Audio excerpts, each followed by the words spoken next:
Welcome to the show, David. Today, we're diving into the future of digital legacy and remembrance. We'll start by exploring the powerful mission behind Dash, then move on to the high-stakes challenge of guaranteeing permanence, and finally discuss the operational hurdles of scaling a high-trust service. David, welcome. You're the founder of Dash. Please tell us how you got started. Hi, Ruben. Thank you very much for having me on your podcast. It's really a privilege to be here. Sorry, question again? Please tell us how you got started with Dash. How I got started with Dash. Yes. Well, I come from an unconventional background, not your traditional tech background. Looking back, I wish I would have gone to Stanford or MIT and knew early on in my life that I wanted to do this startup. And I wish I had got a degree in computer engineering. I wish I'd gone down that road, but I don't know if I would have had the drive and the unrelenting desire to this mission of founding Dash to preserve people's memories, to make sure they're not forgotten. And the reason why I say that, I'm thankful for the path that brought me here. I used to be a Los Angeles City firefighter for over 23 years. And that was a childhood dream career for me. And I realized my dream, and I was very blessed and very fortunate to have that. But it was through that process, through that Bessemer process of going to emergencies, going to fires, but also going to the emergency medical calls as first responders in Los Angeles and some of the busiest fire stations in the United States, where we would routinely see death on a regular basis. We would walk into the homes of elderly people that have passed away, died of natural causes, grandma, grandpa that died in their elderly years. And I would walk into their homes and I would see photos on the walls. I would see a life timeline when they were young and they were strong and they were raising their children who are now adult caretakers. And you would see the same thing day in and day out, almost in my career. And that left a mark on me. I realized that those photos hanging on the walls ultimately get put in a shoebox or storage somewhere, ultimately forever to be forgotten. And that person's legacy, that person's footprint, their time here on earth to be forgotten as well. And that impacted me. It made me question the point of life. And it was through that process, seeing that day in and day out as a firefighter for 23 years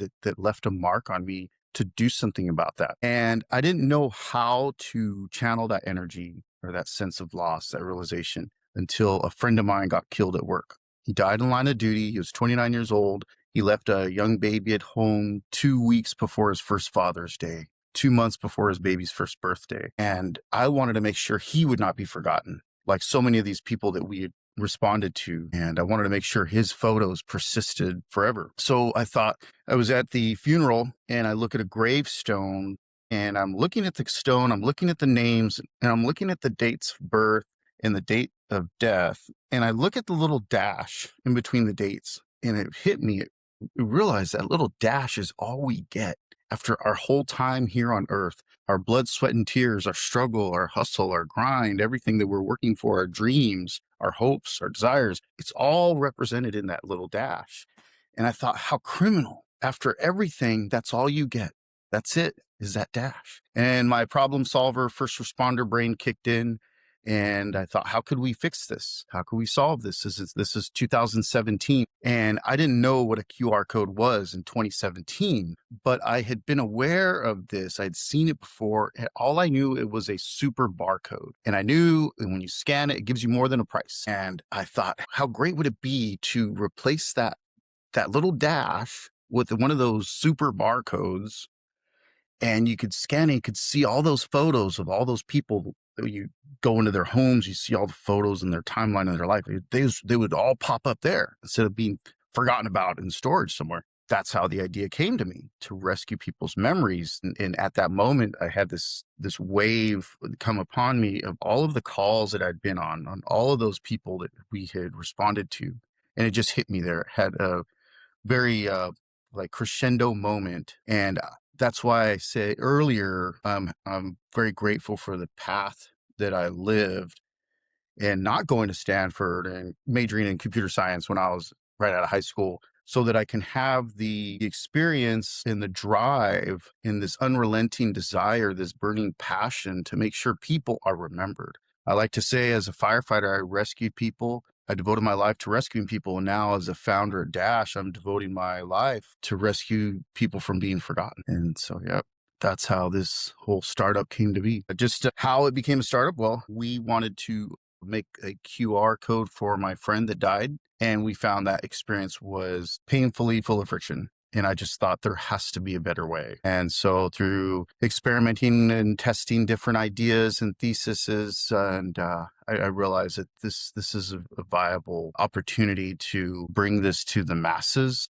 and that we need to make a beautiful, better way for remembering people that are dying. David, that was very powerful. What was your friend's name? Kelly Wong, he I- died. His From accident was June 3rd, 2017, and he ended up dying 48 hours later. So officially June 5th was his date of death. Downtown Los Angeles. Thank you, David. I just wanted you to say his name so that there is a memory of him here as well. Thank you. Thank you, Roman. David, I'd like to talk about your core philosophy. You've already jumped the gun and shared the story of Kelly Wong. How did those experiences lead you to the realization that life's contributions are often forgotten? And what was the moment? Oh, well, mention. Now that I think about it, you've already just answered this question. I'm going to skip this part. Sorry.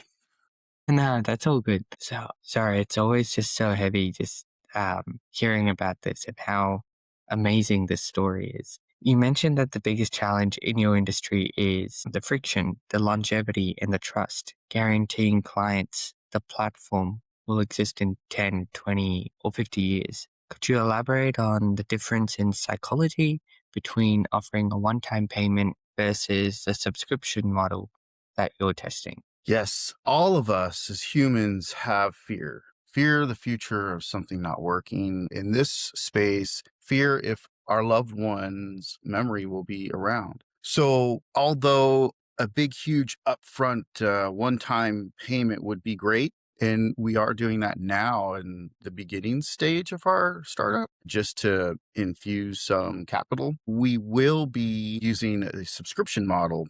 And that works for two reasons. One, for the consumer, the customer, they feel empowered, like they're in the driver's seat for persisting their loved one's memory. And two, for keeping the lights on at the startup so that we can do what we have to do to rescue memories. So that's our strategy to ensuring the consumer that their loved ones will be around for a long time. They're in the driver's seat. And that's very important, especially in this industry. Dash operates in a high trust, emotionally sensitive space. That's the best way I could try and put it. What is the single biggest operational bottleneck that you face when you onboard a new client, specifically around ensuring the process is flawless and with as little friction? Well, there's a few details that we've discovered in the current pilot that we're engaged in with an independent funeral home in Los Angeles. And those are printing quality. The quality has to be second to none. And also, although we're doing things manually and analog, ensuring that the process and the navigation is as simple and easy as possible for the user, and that they have all of the best practices in user experience and user interface with like success pop-ups, down the road, the use of haptics, and knowing that basically the product is beautiful and it's easy to use. And those two are the biggest priorities. And in our pilot, one of the things we've experienced, even though we've made some revenue in the testing research time that we've been vetting out different theses and business models, is that we are ultimately facilitating a physical product, like printed cards, for instance. And we've had issues where we made mistakes on our team with the wrong dates on a card. So we had to eat those costs and do reprints and meet with the families personally, one-to-one, and to ensure that, those mistakes don't happen again, but also to ensure that they get a high quality product, to know that we care. And so all of those lessons that we've learned come at a high cost, but we're definitely applying all of those lessons because we're relentless about making sure that people have a beautiful experience when they're memorializing the loved ones. Even if it costs us money, even if we don't make money in these initial steps, it helps us in this foundational time that we're in to set us up on a great trajectory that people can trust us. That is amazing, David. You mentioned that your biggest focus right now is, again, ensuring that the LA pilot is fiercely executed fiercely and perfectly because there's a physical component involved, right? What is the single biggest operational or technological constraint you face when trying to scale that process? Is it vendor coordination, quality control? Like you said, it has to be second to none. Or is it also managing the complexity of print on demand logistics? Everything falls back to us. Right. And we have to, as we've realized in all of our research, we've had to realize we have three customers. We have the print shop vendor, we have the funeral home, and we have ultimately the family that lost a loved one. Those are our three customers that we're developing this platform for. So number one, the person that makes the onboarding of the customer is the funeral home. So the funeral home, their experience has to be flawlessly simple and it has to address all of their needs that they have. In the case with this funeral pilot, they have an issue with payments, accepting payments easily, and they're very much stuck in 1990s. And so we're addressing the needs of the funeral counselor and making sure they have a beautiful experience themselves. It's easy to onboard their customers, take care of, manage their customers, and get instant payments. And the print shop vendor, we make sure that they get their payments, but also they get flawless, beautiful designs with clear instructions, also an easy experience to onboard and sign up. And finally, most importantly, our end consumer, the family that is remembering their loved ones. Right now in our beta, we're relentless about making sure they have a beautiful slideshow with the music that they want, and that they have an easy experience and a customer facing, loving experience. And so those are our three priorities. And thankfully, we've done the analog work with about 400 families to really find out all of the pain points and the needs and the requirements for the platform. And we're building the platform now because of the information that we got from the analog work with the 400 families. And it's been very painful for us, but it's essential. We're not building out of a vacuum. We're building on concrete evidence and results and speaking to real people in real pain. And this isn't like, oh, you got my food delivery wrong. This is someone's loved one's life memory, and they only get one funeral. You don't get to have dinner tomorrow and lunch next day and get your order right next week. This is a one and done high execution type event. And we're proud to make sure that we get it right and build a platform that gets it right. That's amazing, David. What is the biggest cultural hurdle you face in getting these traditional channels to adopt new technology like Dash? And how do you convince them that the QR code enhances their service rather than complicating it? That really comes down to providing the best tools to in the current pilot with the funeral home vendor, the funeral home counselor. And so that we ensure that we're getting the best information to the counselor, the best tools so that they can effectively communicate the value proposition to their customer, so that their customer can see that benefit to it and how beautiful it is to ensure that they do take advantage of this opportunity. So right now, yeah, just good tools and good information for the counselor so they can know what they're talking about when they're offering this to their customers, their clients. It's fair, David. You're focused on building a strong engine before scaling. What is the biggest administrative or operational task that consumes your time right now that prevents you from focusing 100% on perfecting the pilot and securing new B2B partners? Oh, that's building. I'm fighting with cursor every day. So yeah, I'm building almost the chief everything officer. I do have co-founders, but they're full-time at tech companies. One is a senior manager of AI and machine learning at a large tech company in Silicon Valley, of the largest social media tech company in the world. And the other is working at a very large company for one of the biggest, most popular fast food chains in the United States, or the world, I should say. He's the UX and UI uh, designer, part of that team. He was at Samsung before, and they have full-time day jobs. I'm literally the only one that is full-time building. So the bottleneck is me. The biggest challenge is making sure that I can get the platform up and running 0 to 1. And that's what I remind myself every day is as I'm building, it's like, okay, just go 0 to 1 here. Let's just get the needs of our pilot right now. Let's not overcomplicate what their demands are. Let's just go Yep. 0 to 1 right now. Let's not get too many features. I made that mistake a few months ago, and now I'm detangling some of that and clearing up some of the files in my GitHub, and just yeah. But we're close. I got my super base tables all set up, and yeah, just a few bugs that I'm working out. But yeah, I'm the biggest bottleneck. I'm the biggest administrative challenge. We definitely have the customers. We have that flow going, and the funeral home is satisfied with our work now. Now it's going to be to test the automated system that takes our human interaction, our human touch out. So we'll see how that goes. It's exciting because that's going to free me up to definitely harden the platform and to add other features and to do some other exciting things that we want to do and add to the platform. That sounds exciting, David. Looking ahead, where do you see the future of digital legacy heading? Well, again, because of serving these people and the hard, painstaking manual process that we've had, the 400 families, we discovered where the market's at right now, where people are ready, because we tested some of the AI animation of photos. So you've seen some of the apps on social media where you can take an old photo and animate it. Yeah, We've tested that with a few dozen, well, about a dozen actual customers. 12 out of 12 families love it. They beautiful. love the AI animation of their loved one. So what we had this vision, and we always had this vision, and it's an acronym we call HEAVEN. And it originally started as holographic engagement, artificial intelligence, virtual reality, experience network to interact with a loved one that has died.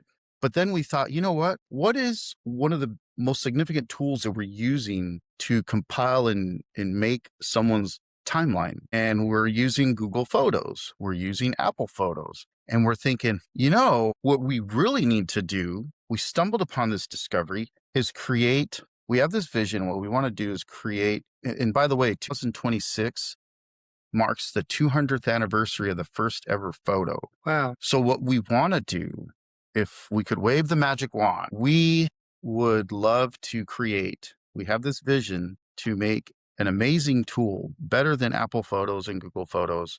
We want to make an AI powered photo cloud network. And it's an acronym that we call HEAVEN. And if you think of heaven, you look up to the sky, that's heaven, right? Heaven's blue, and you see more clouds all over the sky, right? So imagine you see all of these photo clouds metaphorically, and you network your photo clouds with your friends and family, and our AI cloud network takes your photos that you elect to share, maybe at an event, maybe at Thanksgiving, and our AI photo cloud network mashes up and uses all the photos that were shared for that event, that location, and it recreates the experience using AI with a 360-degree immersive experience that now you can enable you to step into that photo. You look at a photo, and instead of like Apple Live Photo, you'll be able to recreate and step into that and re-experience like you're being there. So we call that harmonized experiential artificial intelligence virtual reality engagement network, because the AI cloud would harmonize the photos that are shared from the event, from that moment, and put together that story from the different angles and the different data points, kind of like some of the apps like Sora. Great job, OpenAI. It would be able to create an experience not to fight dragons and steal strawberries or weird things like that, but for a wholesome family experience to experience your memories while we're living. And yes, when you do die, guess what? That AI photo network will be able to allow you to go back into those memories with your loved one and interact with them. that would be So amazing. you'll be able to talk to your grandmother in heaven. I can't wait to see that. That is amazing. Yeah, we can't wait either. We want to raise the capital so we can steal away our co-founder from that big social media company. And we are going to hire a team and put that together. Other than heaven, is there anything that needs to go right for Dash to hit its biggest goals in the next year, in 2026? And what would achieving that goal mean for the digital legacy space? If we're bootstrapping, getting to the goal will be a little slower than we would like. in the bootstrapping vein path, just building out the platform, what we're doing right now for the pilot and for also several memorial projects that we're involved with now in Los Angeles. For instance, in the Port of Los Angeles for a first responder memorial project, we're involved with that. We're powering that. We're actually going to have some small data servers that are connected to a alternative energy source that is powered by the movement of the ocean down in the Port of Los Angeles. That's really exciting because the real big future of data in general, not just memories, is alternative powered data centers. But aside from that, a little tangent, we're also involved with a memorial project in Hollywood for firefighters. And right now, as we're bootstrapped, building out that platform, finishing it up, finishing the platform, which we're going to release soon. We're just testing. And like I said, I'm building and working out bugs and fighting Cursor every day. So that will help us get on a path so that we can scale to the waiting list of funeral homes. We have about 75 funeral homes that I've reached out to on LinkedIn that want to try out our platform, and hopefully they love it. And we have print shops in 9 states that are waiting to try and test our platform. And you wonder, print shops,